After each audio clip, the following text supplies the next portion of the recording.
Hoje, 17 de janeiro de 2025, 15 policiais são presos por envolvimento na morte de delator do PCC. Inflação de 2024. Alimentos pesam mais para famílias de renda baixa. Impactos das bets no Brasil. Varejo perde 103 bilhões de reais em 2024. Paralisação de obras afeta a infraestrutura e população em todo o país. Eu sou o Bruno Sena e o Rádio Notícias está no ar. Rádio Notícias, a informação na hora certa. Um panorama atualizado do que está acontecendo no Brasil e no mundo, você ouve aqui. Rádio Notícias.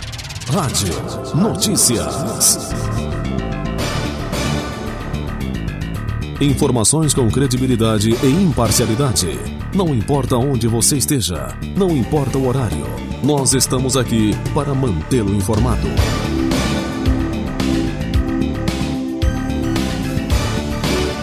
Rádio Notícias. A informação na hora certa. A Corregedoria da Polícia Militar de São Paulo prendeu 15 policiais suspeitos de participação no assassinato do delator da facção criminosa PCC, morto em novembro de 2024 no Aeroporto Internacional de São Paulo, em Guarulhos. Entre os detidos está o PM Denis Antônio Martins, acusado de ser o autor dos disparos. Os outros 14 presos integravam a escolta privada do delator, sendo ao menos 5 com histórico de atuação na Rota, unidade de elite da Polícia Militar Paulista. A Corregedoria revelou que informações sigilosas eram vazadas por policiais militares e vendidas para proteger integrantes da facção criminosa. As investigações continuam em andamento. STF mantém passaporte de Bolsonaro retido e impede viagem aos Estados Unidos para a posse de Trump. Quem traz mais detalhes é Ailton Moreno. O ministro Alexandre de Moraes, do Supremo Tribunal Federal, rejeitou nesta quinta-feira o pedido do ex-presidente Jair Bolsonaro para devolução de seu passaporte e autorização de viagem aos Estados Unidos entre os dias 17 e 22 de janeiro. A defesa havia solicitado a liberação para que Bolsonaro pudesse comparecer à posse presidencial de Donald Trump, marcada para o dia 20 em Washington. A decisão segue o parecer da Procuradoria-Geral da República, que destacou não haver necessidade básica, urgente e indeclinável para justificar a liberação, apontando que Bolsonaro não exerce função oficial que exige a sua presença no evento. Segundo o procurador-geral Paulo Gonet, a decisão de manter o ex-presidente no Brasil atende a razões de ordem pública. O passaporte de Bolsonaro está retido desde investigações sobre sua conduta em relação a supostas práticas ilegais enquanto ocupava o cargo de presidente. Com informações para o Rádio Notícias, Ailton Moreno. A inflação acelerou em dezembro para quase todas as famílias de renda baixa, com destaque para as famílias de renda muito baixa, que enfrentaram alta de 0,48%, puxada pelo aumento nos preços dos alimentos. Dados divulgados nesta quinta-feira 16 apontam que a inflação acumulada em 2024 foi de 5% para as famílias de renda baixa, enquanto para as de renda alta ficou em 4,4%. Os alimentos tiveram impacto mais severo nas classes de menor renda, com altas expressivas em itens básicos como carnes, 20,8%, óleo de soja, 29,2% e café, 36,9%. Por outro lado, a deflação no grupo habitação, com queda de 3,2% nas tarifas de energia elétrica, trouxe algum alívio para todas as faixas de renda. A informação na hora certa. Rádio Notícias. O governo federal editou a medida provisória 1288 de 2025, publicada nesta quinta-feira 16, que reforça a proibição de cobranças adicionais em transações realizadas via Pix. A medida, já em vigor, equipara o Pix ao pagamento em dinheiro, vedando práticas abusivas por parte de fornecedores e garantindo o sigilo e a gratuidade do sistema. A medida foi anunciada após a disseminação de fake news sobre supostas taxações no Pix, incluindo vídeos falsos. A medida estabelece penalidades para quem cobrar valores superiores em pagamentos via Pix, seja em estabelecimentos físicos ou virtuais. Além disso, será implementado um canal digital para denúncias de irregularidades e orientação ao consumidor. A norma também determina que o Banco Central regule e preserve a infraestrutura digital do Pix, assegurando a proteção de dados e a privacidade dos usuários. Brasil reduz pobreza entre crianças e adolescentes, aponta a Unicef. Claudimário Carvalho traz mais informações. O Brasil diminuiu o número de crianças e adolescentes de 0 a 17 anos vivendo na pobreza multidimensional, a que vai além da renda.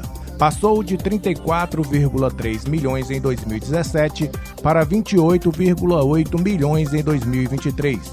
A pobreza multidimensional extrema também caiu, de 13 milhões para 9,8 milhões no período.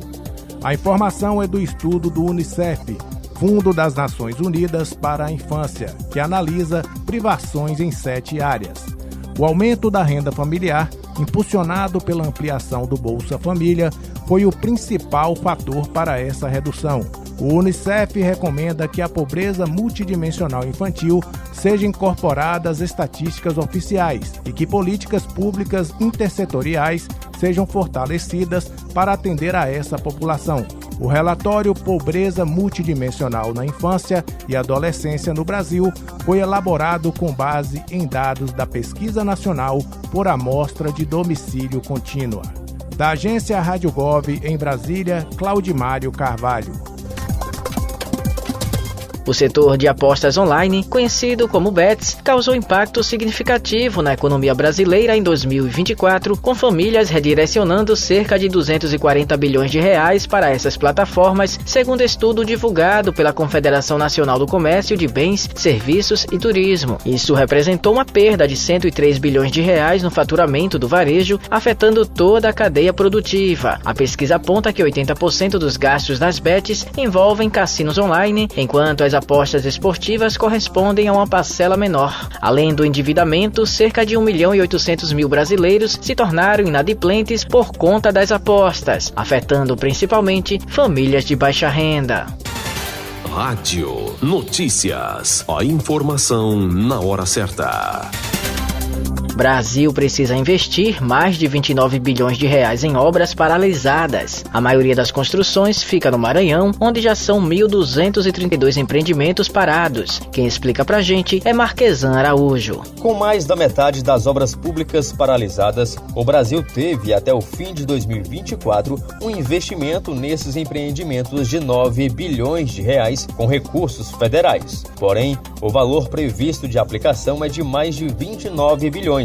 Os dados constam em relatório divulgado pelo Tribunal de Contas da União, o TCU, levando em conta todas as obras analisadas no estudo, inclusive as que estão em execução. O valor previsto de investimento é superior a 110 bilhões de reais, mas somente 24 bilhões foram investidos até o momento. Segundo o engenheiro civil, professor da Universidade Federal do Ceará e doutorando no grupo de modelagem de estruturas de concreto da USP, Leandro Moreira, quando há ausência de investimento adequado nesse tipo de empreendimento, quem mais é afetado é a população, que paga impostos e não recebe os serviços adequados para atender suas necessidades. E a importância do investimento em infraestrutura é lógica, né, é direta, e advém justamente desse custo logístico. Quando se faz um investimento, espera-se que tenha um retorno. Então, o investimento em infraestrutura, ele tem um retorno, que obviamente que dentro de um planejamento, mas assim, espera-se um retorno efetivo para que realmente a gente tenha ali um desenvolvimento adequado do nosso país. Entre os órgãos que repassam recursos financeiros para a execução das obras, o destaque é para o Ministério da Saúde. Os empreendimentos paralisados no Brasil nesse campo chegam a 4.580. O Ministério da Educação aparece na sequência com mais de 4.400. A maioria dessas obras está localizada no Maranhão. A unidade da Federação registra um total acima de 1.200 empreendimentos paralisados. No estado, o investimento previsto é de 1 bilhão de reais, mas apenas cerca de 206 milhões de reais foram aplicados até agora. O Distrito Federal, por sua vez, tem o menor número de obras paralisadas entre as unidades da Federação, com um total de 10. De maneira geral, no país, os setores de saúde e de educação são os mais afetados. Juntas, essas áreas somam mais de 8.600 obras paralisadas. Reportagem Marquesan Araújo.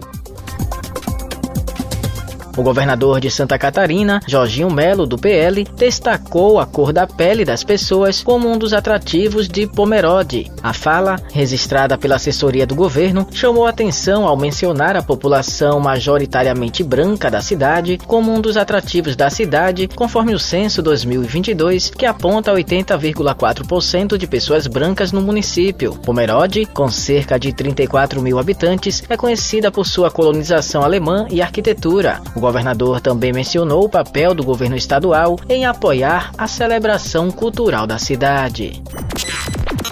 Você acabou de ouvir Rádio Notícias, a informação na hora certa. Obrigado pela audiência.